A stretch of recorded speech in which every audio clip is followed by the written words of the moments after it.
You know, usually when a massive new consumer technology drops, think about the smartphone, for instance. Right, yeah. Everyone across the globe basically figures it out at the exact same time. Like you could walk into a coffee shop in New York or Paris or Tokyo, And it looks exactly the same. totally identical. Everyone is just, hunched over their glowing rectangles, swiping away. Yeah. The adoption is practically instantaneous. Yeah, the diffusion of consumer tech is just incredibly uniform across the developed world. I mean, it doesn't respect borders. No, not at all. If an app solves a human problem, it crosses the ocean in a matter of weeks. But then, you step out of that coffee shop and into the modern workplace in early 2026. Which is a very different story. Completely different. Suddenly, it's like there's this invisible wall right down the middle of the Atlantic Ocean. Yeah. When it comes to actually using artificial intelligence on the job to get things done, the scene in that New York office looks vastly, almost unrecognizably different from the one in Paris or Rome. It really is a staggering divergence. And it's a gap that has economists watching with a very close, very anxious eye. I bet. Because it's not just a tech trend, right? Exactly. If you study labor markets and productivity, we've actually seen this exact movie play out before. Yeah. And it dramatically reshapes the global economy. Right. And that invisible wall in the Atlantic, it is the exact same divide that caused Europe to lose the massive tech and internet boom of the 1990s. Which is a huge deal. It really is. So today we're doing a deep dive into a phenomenal new paper by Dr. Jonathan H. Westover. It's titled The Transatlantic AI Divide. And it's an incredible piece of research. It is. This isn't just a small sample size. This is a comprehensive analysis drawing on surveys of over 55,000 workers across 7 major economies. Plus deep, firm-level data from 32 different countries. Yeah, 32. It's just one of the most robust data sets we've seen. It gives us this unprecedented look at who is actually leveraging AI right now, early in 2026. Right. And far more importantly, the underlying mechanics of how and why they are using it. Okay, let's unpack this. We know there's a divide, but before we can piece together the why behind it, we really need to understand the shape of this gap on the ground. Yeah, the baseline facts. Right. Because when I hear that the U.S. is pulling ahead, my initial thought is, just a few percentage points. How stark is the contrast we're actually talking about here? Oh, it's much wider than a few percentage points. As of early 2026, the data shows that 43% of U.S. workers are actively using generative AI for their jobs. 43%? Wow. Yeah, that is nearly half the American workforce integrating this into their daily routines. Now, compare that to Europe, where the average sits at just 32%. And obviously, Europe isn't a monolith, right? I imagine the tech hubs look different from, say, the more traditional manufacturing centers. Oh, absolutely. There's a significant range there. You have the UK at the higher end, sitting at about 36% worker adoption. Which is respectable. It is. But then you travel south to Italy, and that number drops to just 26%. Oof. It's a big drop. Yeah, so right out of the gate, the U.S. adoption rate is roughly 68% higher than Italy's. But here's the crucial detail. The gap isn't just about having an account or, logging in once a month to write a single email. Right, right. The real story, the one that actually impacts the economy, is the intensity gap. Meaning the actual volume of time spent using the tools to produce work. Precisely. This is where the divergence becomes structural. U.S. workers are spending about 5.2% of their total work hours actively augmented by AI. Over 5% of their whole week. Yeah. Meanwhile, European workers are spending only 1.0 to 1.8% of their time on it. Wait, is this like comparing people who simply own a gym membership to people who actually spend 5 hours a week on the treadmill? Having the app doesn't mean you're getting the gains. That is the perfect way to visualize. You have to actually be sweating on the machine. Exactly. The sheer volume of hours being augmented by AI in the U.S. completely dwarfs what we are seeing in Europe. Right. Now, I should add a slight asterisk here. Oh, what's the catch? Well, measuring this at the firm level, like asking companies if they use AI rather than surveying individual workers, it presents some really thorny measurement challenges. Why is that? Are the companies hiding their AI use, or is it just bad survey design? It mostly comes down to how different statistical agencies ask the question. Oh, bureaucracy. Right. The European Union's Enterprise Survey asks firms a very broad question. They basically ask, do you use AI for any business purpose? Okay, that makes sense. And under that wide umbrella, about 20% of EU firms say yes. But historically, The U.S. Business Trends and Outlook survey asked a much narrower, almost industrial age question. What did they ask? They asked, do you use AI in producing goods or services? Ah, I see the trap there. Yeah, it's very restrictive. So the U.S. survey was only counting the actual manufacturing line or the direct service delivery. If the HR department was using AI to draft onboarding documents, Exactly. or the marketing team was using it to brainstorm campaigns, the company might check no on that survey because it wasn't the core product. You've hit the nail on the head. And under that strict production definition, the U.S. reported only 7% firm adoption. 7%. That completely contradicts the worker-level data. Completely. But Dr. Westover's analysis does some brilliant adjustment work to fix this. By analyzing the ratio of any purpose to production uses in the detailed European data, they recalibrated the U.S. numbers to match. Oh, that's clever. Yeah. And when adjusted for any purpose, the U.S. firm adoption rate is actually around 34%. Wow. So at 34%, the U.S. is way ahead of that 20% European average. Yeah, essentially rivaling the absolute leaders in Europe, like the Netherlands and the Nordic countries. The macro picture is pretty indisputable once the data is aligned then. The U.S. is using AI more broadly across more sectors and vastly more intensely. Indisputable, yes. So when I look at an advantage like that, my first thought is, well, obviously, the U.S. is home to Silicon Valley. Right, the geographic advantage. Yeah, it feels like a purely demographic advantage. The U.S. has huge tech companies, a younger workforce in those sectors, and just a massive culture of early adopters. Does the data back up that assumption? So this brings us to what economists call compositional factors. Okay. It is incredibly tempting to look at the U.S. advantage and chalk it up to a workforce demographic that naturally gravitates toward new tech. And to be fair, there are clear global demographic trends in the data. Who exactly are the typical early adopters, globally speaking? Like, who is actually using this stuff the most? Well, across every country surveyed, AI use is substantially higher among university-educated workers. It's about 25 percentage points higher than those without a degree. That makes sense. White-collar desk jobs and all that. Right. It is also 14 points higher among younger workers under the age of 46. Okay, the younger crowd. You see a slight edge among men by about 4 points, though that specific gender gap is rapidly narrowing. Good to know. And finally, you see massive adoption spikes in larger firms, specifically those with over 250 employees, and in quantitative sectors like IT, finance, and math. So the skeptical mind might look at that list and say, case closed. Yeah, you'd think so. The U.S. has massive tech conglomerates, a specific educational makeup, and maybe that entirely explains why they are pulling ahead of a country like Italy, which might have an older workforce or a larger share of small to medium enterprises. And researchers tested exactly that theory using a statistical method called an Oaxaca blinder decomposition. Okay, that sounds intensely academic. How does that actually work in practice? Think of it like trying to figure out why one runner is consistently faster than another. Okay, I'm with you. First, you adjust for all the obvious, visible stuff. Their age, the type of running shoes they wear, whether they had a tailwind, their baseline fitness level. Right, control for the variables. Exactly. The Oaxaca blinder decomposition is just the mathematical version of doing that. The researchers went through the data set and mathematically stripped away all the differences in age, education, gender, industry makeup, and firm size between the U.S. and Europe. Oh, wow. So they totally leveled the playing field to see what was left. They did, and they found that all of those visible differences only account for about 55% of the U.S.-Europe adoption gap. Wait, what? Which means 45% of this massive transatlantic gap is completely unexplained by demographics or company size or having a younger workforce. Correct. Almost half of the mystery is just sitting there in the dark. It is. But this is the aha moment in the paper. The researchers found the missing puzzle piece, and it has absolutely nothing to do with being a tech whiz or having a computer science degree. Then what is it? It is entirely about management practices. Management, like how performance reviews are conducted or how targets are set? Yes, the actual structural framework of how a company is run. The data shows a massive correlation between high scores on the World Management Survey, which measures structured, performance-oriented, lean management practices, and AI adoption. Really? Just basic good management? Yeah.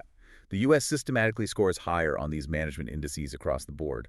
Yeah. And you can see the impact vividly within individual countries, too. Oh, so it's not just a U.S. versus Europe thing. Exactly. In the U.K., for instance, only 2% of firms with poor management practices use AI. But when you look at the best managed top decile firms in the UK, that number jumps tenfold to 20%. Wait, so you're telling me that a 50-year-old in a traditional industry with a great manager is more likely to use AI than a 25-year-old tech whiz with a terrible manager? How much of this is just the U.S. having more performance-obsessed management cultures? The data strongly suggests that the organizational culture is the dominant force here. Think about what a general-purpose technology is. Whether it was the desktop computer in the 90s or generative AI today, these tools require you to completely reorganize how work gets done. You can't just drop the software on a desk. Right, you have to actually use it. You have to change workflows, redefine job roles, and manage information differently. Firms with structured, performance-oriented management are simply better positioned to make those structural adaptations. Because they're already tracking performance. Exactly. They are already obsessed with efficiency, so when a tool comes along that promises a 10% edge, they tear up the floorboards to integrate it. But if management is the deciding factor, what exactly are these high-performing managers doing on a day-to-day basis? Because, good management is a bit of a buzzword. It definitely is. What are the practical steps that get a team to actually open the software and use it? Well, the paper breaks down organizational support into three distinct, measurable pillars: tools, training, and encouragement. Okay, tools, training, encouragement. Got it. Tools means literally providing the enterprise software licenses and paying the subscription fees. Training is the formal education, the seminars on how to prompt, data privacy guidelines, the official how-to classes. And encouragement. Encouragement is the cultural signal from leadership. It's the boss explicitly saying that experimenting with AI is allowed, desired, and safe. Logically, I would assume you need a perfect trinity of all three. You buy the software, you hire a consultant to teach them how to use it, and you tell them to go forth and conquer. What's fascinating here is that formal AI training is surprisingly irrelevant on its own. Wait, really? The actual how-to seminars don't move the needle? I feel like half of LinkedIn is selling prompt engineering courses right now. Barely at all. Once you control for the other factors in the data, the statistical significance of formal training essentially vanishes. That is wild. Yeah. The single strongest predictor of AI adoption across the entire globe is employer encouragement. Just the boss saying, hey, try this out. Why is that so much more powerful than a 10-hour tutorial? Because of the psychology of the modern workplace, workers are terrified of doing the wrong thing. Oh, sure. Nobody wants to get in trouble. Right. If I use AI to draft a quarterly report, am I going to be fired for being lazy? Am I committing plagiarism? What if the AI hallucinates a number and I send it to a client? The liability is scary. Very. If management doesn't explicitly sanction the use of these tools, the rational, self-preserving move for an employee is to either hide their AI use or just not use it at all. It sounds like giving someone a fancy new sports car. If you give them the keys but say, don't you dare scratch it, it stays in the garage. If you say, let's see how fast this goes, they drive it, even if they haven't taken a formal driving class. That is exactly the dynamic playing out in the data. Look at the staggering proof among workers who are provided with zero formal training and zero specialized enterprise tools. Meaning they're just using free public versions of AI on their own. Right. A whopping 47% of them will still adopt AI into their daily workflow if their employer simply encourages it. 47% with no tools and no training. Yes. But if there is no encouragement, that adoption rate plummets to just 10%. That is a massive delta. It is almost entirely about organizational signals. Workers need psychological safety to experiment. And this brings us right back to the transatlantic divide and why the U.S. is winning. Right, a gap. In the U.S., 42% of workers report receiving both encouragement and tools from their employers. Almost half the American workforce is getting the explicit green light from their boss. What does that look like in Europe? In places like France and Italy, it's only 16 to 17%. Oh, wow. Yeah. And when you factor this specific encouragement metric into our runner analogy from earlier, it statistically explains almost the entire remaining U.S.-Europe adoption gap. The mystery 45% is almost entirely a gap in managerial encouragement. That is wild. Okay, so American workers are driving the sports car because their bosses told them it was safe to do so. But is this actually making the company more money, or is it just a fun toy that makes writing emails slightly less tedious?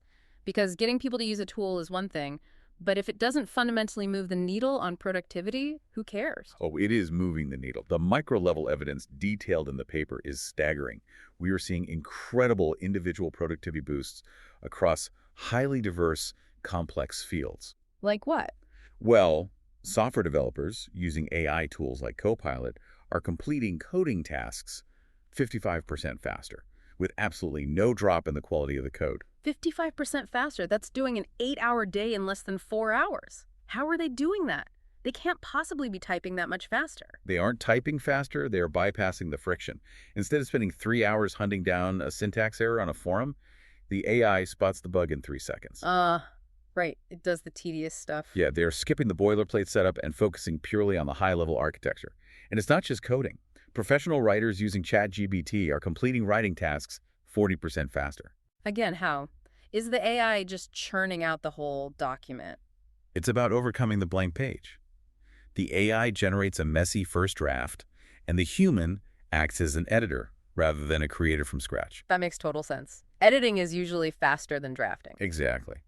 And independent evaluators in these studies actually rated the AI-assisted output as 18% higher in quality. The writers weren't just faster, they were better. Wow. Faster and better. We see this everywhere. Customer support agents are resolving 15% more issues per hour because the AI is pulling up client histories instantly. That's huge for call centers. Law students are doing legal research up to 32% faster because they aren't manually reading through decades of case law. And does this translate when you step out of a highly controlled academic experiment and just ask normal workers sitting in their cubicles? Yes, the self-reported data aligns beautifully with the experiments. Workers who use AI estimate they are saving about 5.8% of their work hours every single week. Okay, so that's the individual level. We know the individual coder is faster. Does it show up in the macro economy? Like, are we seeing this move the actual GDP numbers for these countries? It is starting to, yes. The researchers looked at industry-level data across 29 European countries and the U.S. And what did they find? They found that a 10 percentage point increase in AI adoption within a specific industry correlates with 2 to 5 percentage points of extra productivity growth between 2019 and the 2024-2025 period. That is a massive macroeconomic tailwind. Huge. Here's where it gets really interesting. If a writer is 40% faster, why isn't the company firing 40% of their writers? Is AI just making the output higher quality, or are we just in a honeymoon phase before the layoffs hit? It is the great employment paradox of AI right now. Economists scoured the labor data in the U.S., in Denmark, and across 16 different European countries, waiting to see the first massive wave of AI-induced layoffs. Did they find them? And they found Yeah. nothing. Despite these massive productivity leaps, rigorous studies show no meaningful job displacement or negative employment effects so far. How is that mathematically possible? If a team of 10 can now do the work of 15, 5 people should theoretically be out of a job. The paper outlines 3 highly objective possibilities for why the math is currently defying our expectations. Okay, let's hear them. First, and most simply, it might just be too early. AI accelerated massively in 2023 and 2024, and labor markets take time to adjust. That's true. Hiring and firing cycles are pretty slow. Right. We might just be in a lag period, and the shoe could still drop. So, cautious optimism, but keep your guard up. What's the second reason? The gains might be manifesting primarily in quality rather than just speed. Think about a management consultant. Okay. If they use AI, they might still spend 40 hours a week on a project, but the report they deliver is vastly deeper, better researched, and more polished than it would have been without AI. So the client is getting a much better product for the same time spent. Yes. Productivity increases because the value of the output is higher. But you don't need fewer consultants. You just have much happier clients paying a premium for better work. Elevating the baseline of the work rather than just churning out the same baseline faster? I like that. And the third reason? The phenomenon of demand expansion. Let's look at the legal research example again. Right, the paralegals. If paralegals can do research 32% faster, a law firm doesn't necessarily fire their paralegals. Instead, because the cost of research has effectively dropped, the firm can take on more cases. Oh, that's interesting. Or they can lower their prices, which means a whole new segment of the population can suddenly afford legal services, expanding the total size of the market. The firm keeps all its current workers just to handle the new, massive volume of business. Okay, so we have a technology that boosts productivity dramatically, elevates the quality of work, and has shown no immediate job losses yet. Hmm. But we have a massive global divide in who is actually allowed and encouraged to use it. What does this mean for the listener who is trying to navigate this and for the global economy at large? If we connect this to the bigger picture, the economic implications are profound. Remember how we started by talking about the 1990s? Yeah, the internet boom. In the 90s, the U.S. aggressively adopted information and communication technology, the internet, essentially, and Europe lagged behind. The result of that hesitation was a massive structural productivity gap. How big is the gap? Well, U.S. output per hour increased 85% between 1995 and 2025, compared to just 29% in Europe. Wow. And Dr. Westover's paper is warning that this exact same divergence is happening right now with generative AI. Precisely. If Europe doesn't focus intensely on what the paper calls organizational readiness, they risk repeating that exact same decades-long economic lag. That's a scary thought for policymakers over there. It really is. Now, this puts regulators in a very delicate position. Take the EU AI Act, for example. Policymakers are having to perform a highly complex balancing act. Because they have to protect people, right? They do. They have a mandate to protect citizens from potential harms of unregulated AI, which is absolutely vital. But simultaneously, if rules become overly restrictive, or even if they just create regulatory uncertainty where companies aren't sure what is legal. Firms become terrified. Exactly. And as we've seen in the data, if firms are terrified, they don't encourage their workers. And without employer encouragement, adoption plummets. The regulators have to somehow build safety guardrails without accidentally crushing that vital culture of experimentation. Because if you kill the experimentation, you kill the productivity gains. That's the tightrope. It's not about forcing technology onto workers. It's about establishing clear, safe boundaries so that managers feel legally and culturally confident saying, go ahead and try this out. So what does this all mean? If you're listening to this on your commute, wondering why your office feels so far behind the AI curve, the answer isn't a lack of software, and it isn't a lack of technical skill. No, not at all. Whether you are managing a division of 500 people or you are a junior employee trying to figure out your place in the modern office, the takeaway from this massive 55,000-person dataset is surprisingly human. If you want to leverage AI, do not wait for a formal training seminar to drop onto your calendar. The data explicitly proves that waiting for formal training is a trap. Cultivating a culture of psychological safety, where active experimentation is rewarded and failure isn't punished, that is the ultimate cheat code for AI adoption. Give yourself and your team the permission to just drive the sports car. You know, it raises an important question, though.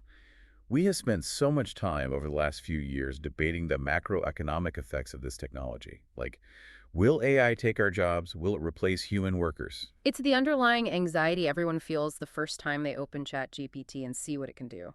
But based on this data, if we look at how adoption actually happens, we might be looking at the wrong threat entirely. If we think back to that invisible wall in the Atlantic we talked about at the beginning, the technology crosses the ocean instantly. The internet is global. Right. The real divide isn't about access to the software. No, it's about the management culture. The 45% of the gap that comes down entirely to how performance is managed and how experimentation is encouraged. Right. So what if the real threat isn't AI replacing humans at all? What if the actual threat is companies with an encouragement culture moving so incredibly fast and getting so fiercely productive that they completely render companies with a restrictive culture obsolete? It is entirely possible. We might not see a mass extinction of human workers, but we might be about to see a mass extinction of micromanaged companies. A survival of the most encouraging. That is a fascinating thought to leave on. Thank you so much for joining us on this deep dive. Keep experimenting, keep asking questions, and we will see you next time.